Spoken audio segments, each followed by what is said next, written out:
How did a 6-year-old become a billionaire? Hi everyone, Ken here. Today we are exploring the many mansions of William B. Leeds. Hit that subscribe button and let's explore this house. To understand how a 6-year-old became the richest boy in the world, we need to go back in time and start at the very beginning. In the late 1800s, William B. Leeds Jr. became one of the richest men in America.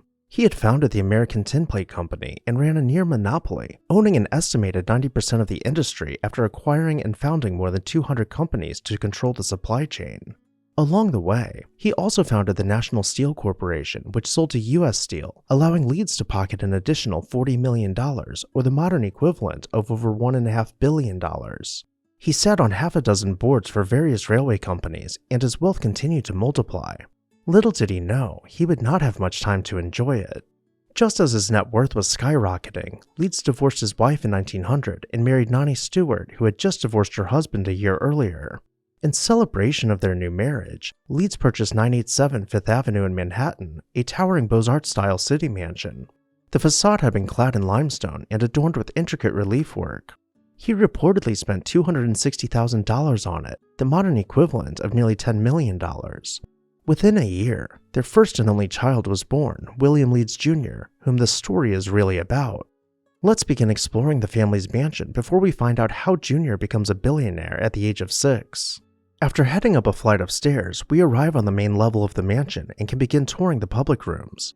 First, we find the dining room towards the front of the house with a curved wall of windows allowing an ample natural light. From here, we can step out into the hall and make our way towards the music room. We can imagine the gentle strums of a harp and light piano music drifting through the air as the family's army of servants kept the ambiance calm. Upstairs, we find Nani's salon, finished out with many of the same decorative elements, but including silk wallpaper in each paneled section. She would entertain from this room, sitting near the fireplace with her own portrait directly above her. We can take a closer look at the mantle's details to see just how truly intricate each architectural element was. Next, we'll head over to Mr. Leeds' library, doubling as an art gallery. From wood beams to built-in glass-paned bookcases, it could not have been more opposite than Nani's salon.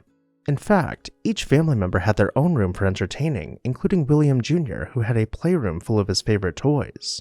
Going up further in the house, we'll come across Nani's bedroom, where she slept alone following Mr. Leeds' untimely death.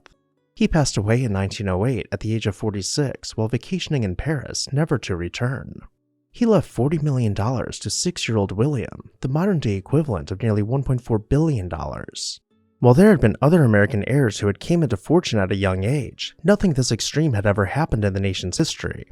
While the money was put into a trust and administered in part by his mother, William had a lot of freedom to spend his money the way he wished. He had photographers take pictures of him with his toys and bought just about everything a child could imagine purchasing for himself. Nani became concerned that her son would grow into a lazy and unruly young man coming into fortune at such an early age and decided to send him to Montclair, New Jersey, where he would attend Eton at the age of 9. This is where things start to get crazy. Instead of retelling the story, I'll read you an excerpt from the New York Times. In the absence of his mother, Mrs. Nani Leeds, who is in Europe, a 9-year-old boy, William B. Leeds Jr., is master of 15 servants in a $200,000 mansion on South Mountain Avenue. The lad, who is heir to 3/4 of the estate left by his father, the Tin Plate King and railroad magnate, estimated at between $30 and $40 million, drives to a private school each day in a costly French limousine automobile, attended by a footman as well as a chauffeur. Master Leeds has a male valet to dress and undress him, and a governess to help him with his lessons. He also has a team of bay horses and a coachman to drive them for him when he tires of automobiling. He is relieved of the responsibility of attending to the details of management of the large establishment over which he rules by a housekeeper who sees that his general orders are executed by the servants.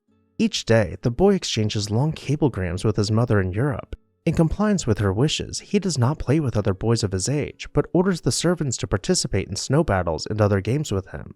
Mrs. Leeds has expressed the opinion that American boys are snobbish and undesirable companions. Just as the paper said, while William was in school, Nani was in Europe. She wasn't there to vacation, but to find herself another rich husband. After mixing in the social circles of royals, she caught the attention of Prince Christopher of Greece and Denmark. The two quickly married, and Nani changed her name to Princess Anastasia of Greece and Denmark. Around this time, William graduated from high school and ventured across the pond to visit his mother. There he met Princess Xenia Georgievna of Russia. The two were immediately smitten with each other and announced their engagement less than 24 hours after meeting.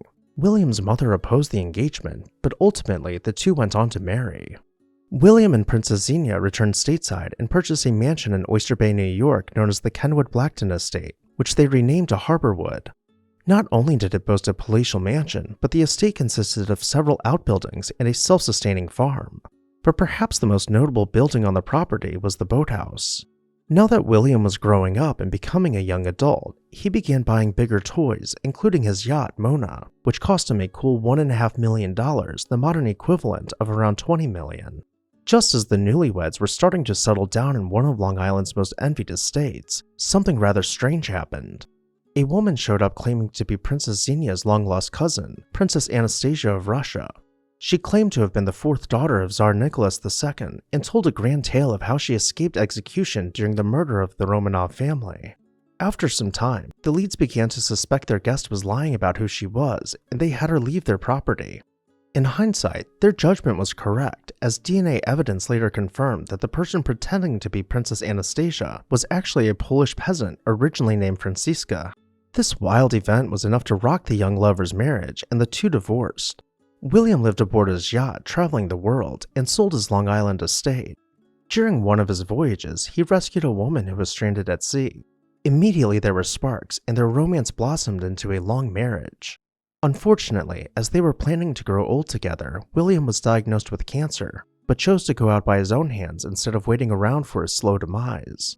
During a stay in the Virgin Islands, following what could only be described as a perfect day, he took his own life at the age of 69. His childhood mansion in Manhattan was torn down in the late 60s and replaced by this building. The mansion he lived in while he was going through school met a similar fate, and much of Harborwood was demolished following a fire. The richest boy in the world lived a full life overall, from buying all the toys he could ever want to marrying a princess and eventually rescuing a damsel in distress. His life could have been the plot of any number of movies. But I'll turn it over to you. What are your thoughts? Would you have spent the money any differently? Let me know down below in the comments section, and while you're there, make sure you are subscribed so you never miss an exciting episode of This House.